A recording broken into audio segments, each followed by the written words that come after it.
হরে কৃষ্ণ। তো আজকে ভাদ্র মাসের কৃষ্ণপক্ষের অন্নদা একাদশী। অন্নদা একাদশীতে 12টার পরে তো প্রসাদ পাই। আর এখন 2টো বাজে, মানে সেন্টারে গিয়েছিলাম, তো সেন্টার থেকে বাড়ি এসে এখন 2টো বাজে প্রসাদ পাচ্ছি, করে গিয়েছিলাম। তো কি কি প্রসাদ পাচ্ছি সেটা দেখাই, এদিকে আসুন।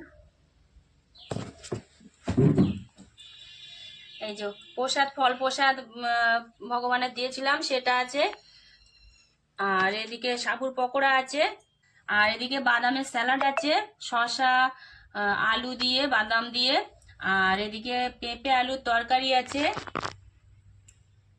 আর এদিকে সাবু ফ্রাই আছে। তো এই দিয়ে আমি আর মা এখন, আর এটা মিষ্টির জল আছে, ভগবানের ভোগ দিয়েছিলাম সকালবেলা, সেটা এখন পাবো। আর সবাই কে কি প্রসাদ পেয়েছেন অবশ্যই জানাবেন কমেন্টে।